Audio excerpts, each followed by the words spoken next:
อีลุงพันครับรถอะไรจักเดินพี่น้องเลยจักยานยนต์ที่เข้าบ้านคำเตยพี่น้องดูทางหลังคือแม่ไปเข้ากับครับรถเปลี่ยวเก่งได้นายนะไปใช้ก็ไปได้เก่งกว่าป้าหลายเท่าป้านี่ไปทางไหนก็มีแต่ให้ผัวพาไปเพราะฉะนั้นก็แม่เข้าพาไปพาเบิ่งมือนี่สิค่ะแข่งกาใสในยามเย็นนี่ทางไปพี่แล้วไปพี่บอสค่ะ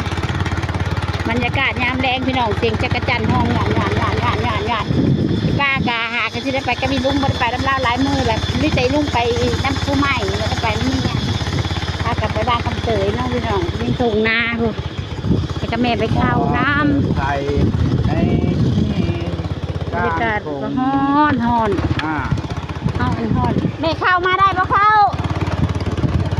มาได้บ่แม่เข้ามาได้สื่อ ป้าถามแม่เข้ามาได้บ่เราก็เก่งได้แม่ไปเข้าขี่รถนี่เก่งขนาดเพื่อป้าพาป้าหอบบุเป็น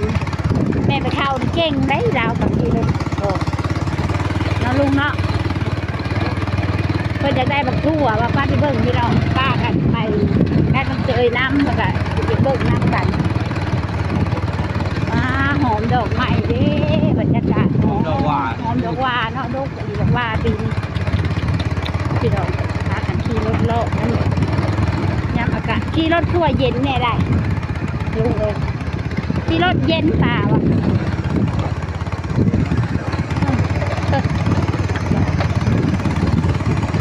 แม่ไปเข้าเพิ่นวนไปกับกู้เพิ่นไปป้ากับมีกู้เนาะไปกับไอ้ลุงเข้าไปเพิ่นเขาลุงจึ๊กอะไรเพราะว่าแม่ไปเข้าเราอยากได้อ่ะนะถั่วไปเลยพากันขี่รถเลาะมันปัญญาจับเซ็ต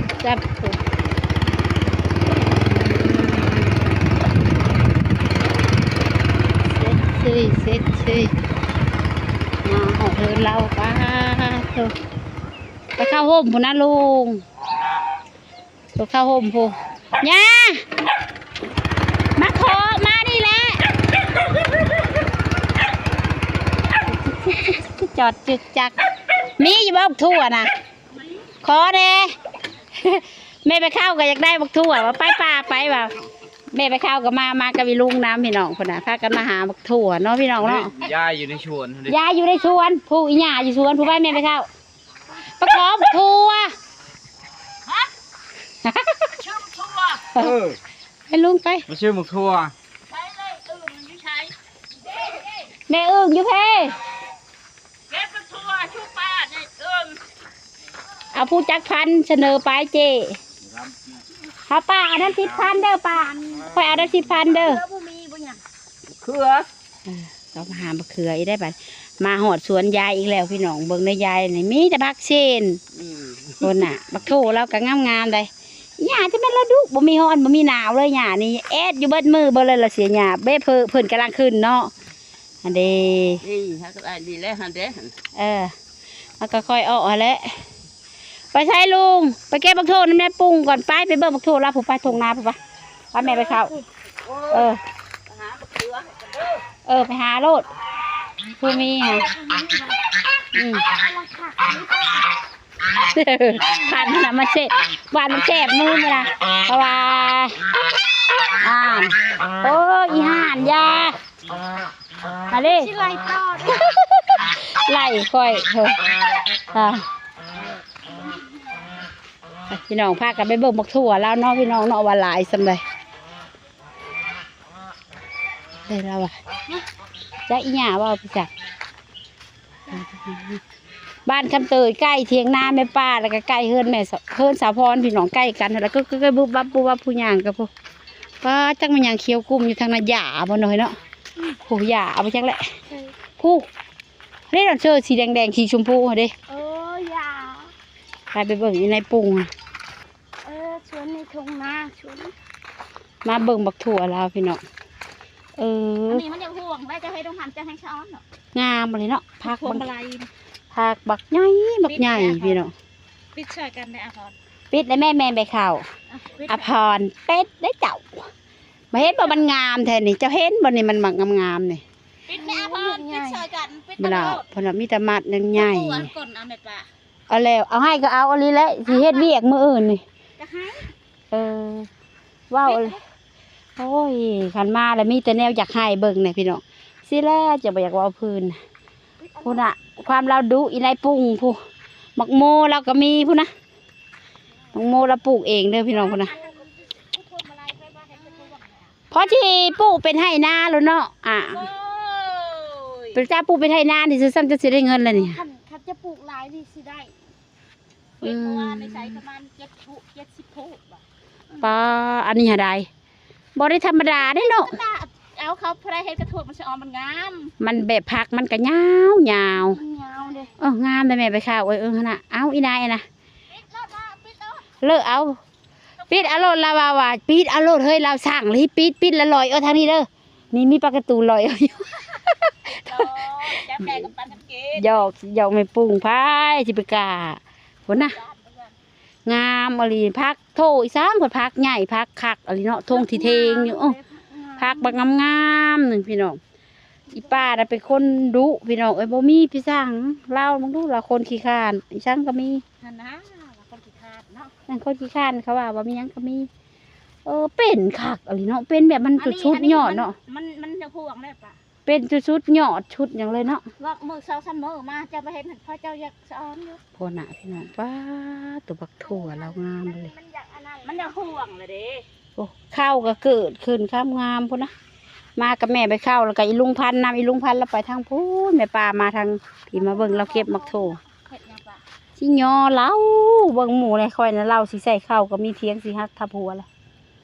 มีโอกาสอยู่แล้วค่ะ ปิดกินเลยได้ปะ คือสิแสบบ่ได้ใส่นั่นบ่พอกิน คอยปลูกบริษัทปุ๋ยธรรมชาติเราความจริงให้มันถั่วเขาไม่ได้ใช้ปุ๋ยใครอยู่ ป้า เห็นแล้ว พี่น้องพุ่นนะเบิ่งปลา ข่อย สิ กินหมักโมเมื่อคืนนี่หูป่ะ เป็นว่า ข่อยขี้คุยตุ่มข่อยขึ้นจนว่าเก่าจนยิกได้ หวานครับหวานคักอะไร หมักโมเขา ให้เป็นพูดแล้วล่ะเจ้าค่ะแล้วก็เอาน้ำ10,000ค่อยก็ ว่าให้ไปพูดเขาก็ปิดให้น้ำให้กินน้ อืม ำไม่ไปพูดก็ได้ป้าเอ้ยป้าทักกิน เบิ่งเราความดุถือผ้าอยู่กับเฮ็ดเวิคนดุเนาะพี่น้องอีปานผ้าแล้วอีปานหลายคนแล้วบ่ว่าพื้นเลยเรื่องถือผ้านี่เห็นหมู่แล้วก็ ว่านี่ข่อยเห็นหมูนี่ข่อยยังขึ้นงอกเลย ไปเถอะชโน่ได้หมดเลยได้ พายไป อดเอาเสมอ บ่แซ่บเลยพี่น้องมาดูแบบป่ามาหอดสวนกินแบบกินแบบสดๆเลยพี่น้องน่ะ โมกับโมเลยเนาะโมไม่ได้ใส่ปุ๋ยแต่ยอม ชอบแต่บรรยากาศฮ้อนเด้อพี่น้องฮ้อนแฮง ต้มกินแซ่บใช่ไหม เนาะ เอามาปิดมาตกนะหมูมันบ่ใหญ่และเพราะว่ามันไม่ใช่ปู แม่นธรรมชาติอย่างนั้น พวกมันอยู่ในกอพุ่นหน่อยใหญ่มักโคนะ แม่เขารอดขับอะไรก็ป้า เราหลอดบ่ได้ได้ มันสิแก่เบิ่งเบิ่งน่ะพี่น้องความงามพุ่น เรา น่ะ หลอดบ่ได้เคยกินเห็ด งาม กุ้งแล้วข่อยขึ้นงอกนี่ได้ข่อยไม่ได้เกิดธรรมชาติแล้วข่อยนี่ขึ้นงอก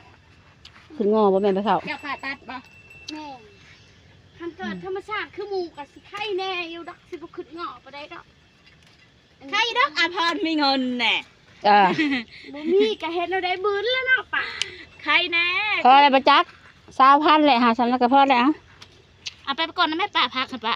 ให้พักนี่แล้วมันไม่ว่าสิไปเอาเสือนี่ เอาเลยตอนเก๋ ให้เราให้เอาผักบัวน้ำเสือมาเสือลาบ ก่อนนะ เอาตัวนี้ละเอานานตัวนี้ละ ก่อนนะรถ ตัวนั้นมันงามอยู่ จะไปรีก่อนจึกเขามาเอาก็จะก่อนนะรถ แม่นบ่ มันสีอันนั้นเลยเด้เนาะ ปลูกกินซื้อนี่ บอกเฮาขึ้นว่าจะปลูกเอาหัวได้ บ่ปลูกเขาหญ้าปลูกเอาหัว หมาก็ซื้อบักถู ไงจำท่านเอาหัวจ้ะ พอแล้วพอเอามาใส่ลาบซื้อๆบ่ได้หลายดอกนะขอบใจพอแล้วพอขอบใจหลายๆมาเบิ่ง เอาทางบักถั่วเอาทางผักหอมเอาละไปออกไปให้เราใส่ถุงให้อยู่ลูกคันแม่ปลูกเป็นให้นานี่เก็บจักว่าได้เถิดละกระสอบเนาะจะเบิ่งแน่เบิ่งหั่นน่ะเบิ่งก็คือบ่หลายบ่เก็บบ่ได้น้อยบ่ได้ป้อ เราปลูกมือปลูกเป็น คลิปใช่ตัวเองแหละปลูก เออ ผู้ปลูกก็เป็นก็บ่ได้เป็นมาเฮาสิถือก็เป็ดเมื่อวานนี่แล้วก็ลงซิโนนะ อืม เมื่อวานนี่ลงไปซิโนลงใช่ ไปซิกทองบ่ ขายแม่ไปปวดบ้านทีนี้บ่รู้ผู้ชายเขาว่าเช้าค่ำมื้อ ห่านบ่เฮิงเลยเด้ซะ บ่หึงได้สัก เราว่าทิศนึงที่ก็บ่ฮอดเราอ่ะ เออ ถ้าเบิ่งนี่แหละให้ยังออกให้คอยสบาย แม่นเลยเฮาก็บ่มุดงิดแน่แบบเฮาถือผ้าแล้วมุดมัดมุดงิดคือใส่กอยตะกี้ เล เอ้ย ยเนี่ยอันยาม แม่เลย อุ๊บยันบัดอยู่ไผนี่อึกเพิดอันโพสต์ขึ้นนะ เอ เฮ้ย อ แดดนะ แม่นเลย ย่าแล้วเจ้าบ่ปะ แม่นบ่ได้หาหลายนะ2-3คนนี่แหละ4-5คนนี่แหละ มาหา ผู้ใด เขา บ้านคุณเตยบ่ปะ เขาลุงบ่หาดอกลุงจึกเราเฮ็ดเวิบ่หาเราเขาบ่ว่างดอกเขาเวิก ไปประจ ก็ถามลุงก่อนฉันลุงเพราะว่าย่านสุขเขาเวิกได้ว่ะ ำ มื้ออื่นพัดมื้ออื่นหาเขาพากมื้อฮื้อแล้วไปเจ้าน้ำก็สิอยากยอมมันบ่เดินนี่กะมันก็ไปคู่มือแล้วมันละบ่รอเวลานั้นแล้วจะว่ามีไรว่างแล้วก็คือเฮ็ดหั้นนะ เอามือวางเนาะ มื้อว่างคือเฮ็ดได้ส่ำใดก็ ให้นั่นน่ะมันบ่นั่น เฮ็ดให้มันได้ส่ำใดแล้วก็เฮ็ดไปส่ำนั้นแหละไป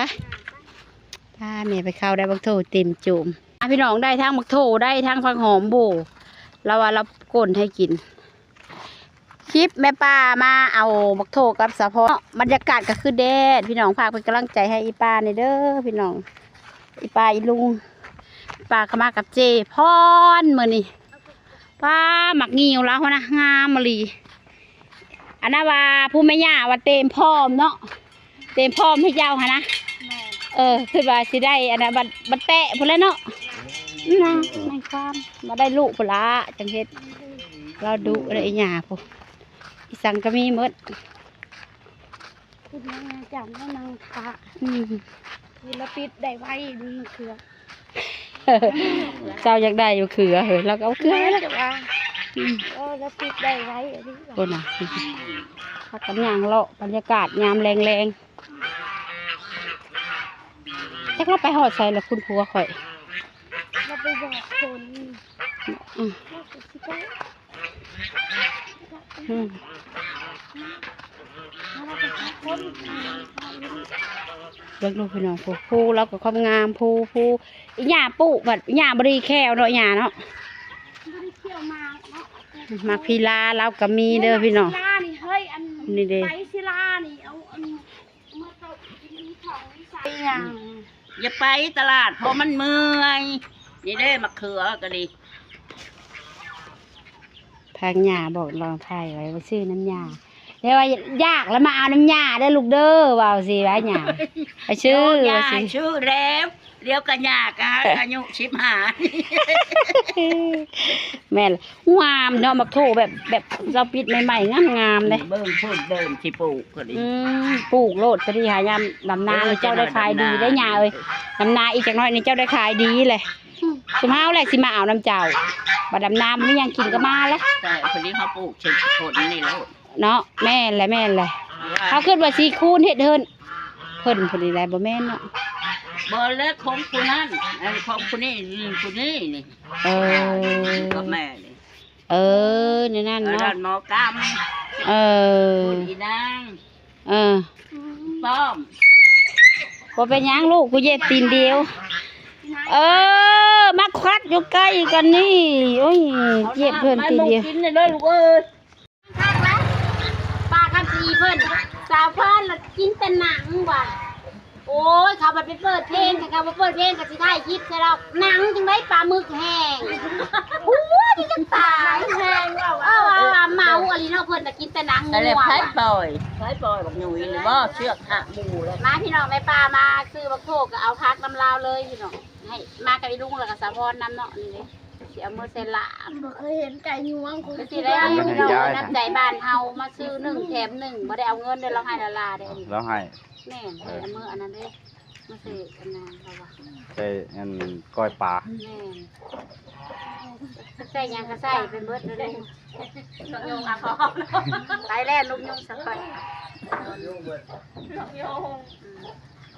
ว่าวว่าสิว่าวว่าสิแล้วเอามือเล่นยุ่งเอาพี่อันนั้นอี จะไปฮอดปุเรหรอบอก หอ ไม่ ด จะได้ไปคิวหูแต่จะเอาไปละแต่ไป โอ้ยฮันได้ล่ะเอ้ยฮันเด้ในข้างปวด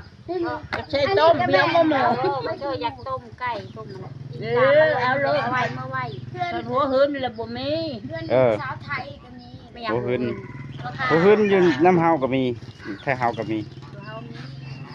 มันมากี่หูทันเดินเวียนก็มี ใช่ไหมยาคนเราแบบมึงหนาวมึงหนาว เปิดใบกี่หูมันก็ได้ หัวหืน เราบ่ให้เอิ้นหัวคาเอิ้นหัวหืนกันหัวคาละหัวผู้คานี่ มันได้เว้าใกล้คนละเขาก็เว้าพวกใกล้พวกอาชมเขาก็เว้าหัวหืน เราข่าว บ่เลย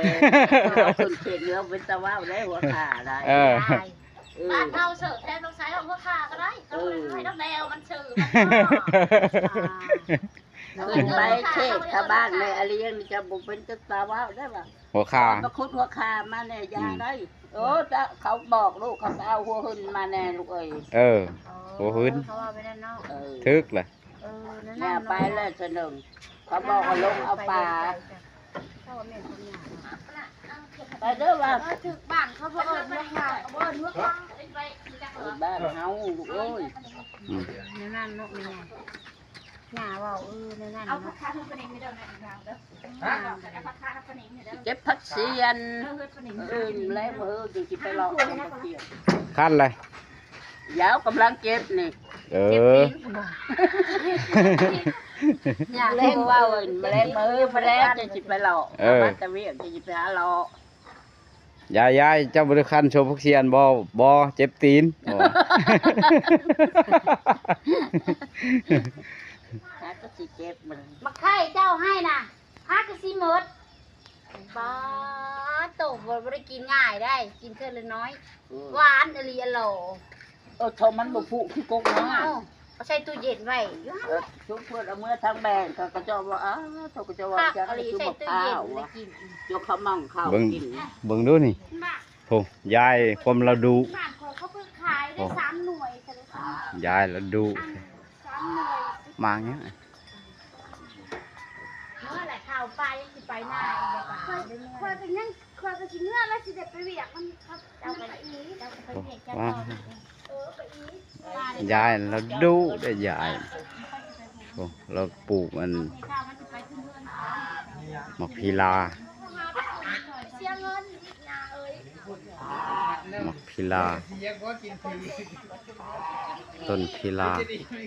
กินเนี้ยกินฟรีแล้วแต่อยาก ใจจังเลย นะครับเชง เดือน ที่บ้านนี่เนาะทางแบ่งนี่บ่อา แม่ ทีนี้นี่เป็นเวลาทางแบ่งของโฮบอก บ้านชีวิไลบริบ้านไปจังข้าวบ้านผักนี่นะบ้าน ชีวิไล แม่นแล้ว บ้านชีวิไลผู้ บ้านชีวิไลอยู่ในบ้านตัวงอยทางบ้านวิยามบ้านบักเตยไปอยู่หันบ้าน บ้านทาง บ้านผักอันนี้นะอันนี้ คลิปแม่ป้ามาเอาโชว์กับผักหอมจบคลิปเนาะพี่น้องฝากเป็นกำลังใจให้แม่ป้าลุงเด้อพี่น้อง ชิ้นเนื้อแล้วก็ชิ้นลืมแหละ บ๊ายบายพี่น้องใครอยากเห็นคลิปแบบบ้านๆอย่าลืมเข้าไปส่องเบิ่งส่องลุงพัฒนาแนลเนาะพี่น้องเพราะว่าแม่ป้าไปใส่ก็คือถ่ายไปสิละพี่น้องวันนี้ไปเก็บพักมาขอซื้อมาโถน้ำลาวรับแต้มครับ ไปพี่น้อง วันนี้ก็ลุงพันธ์ชนะชาแนลก็ขอจบคลิปเพียงเท่านี้พี่น้องคำแล้ว มาบ้านคำเตยพี่น้องมาบ้านคำเตยฝากกดไลค์กดแชร์ให้ลุงพันธ์ชนะชาแนลเด้อพี่น้องบ๊ายบาย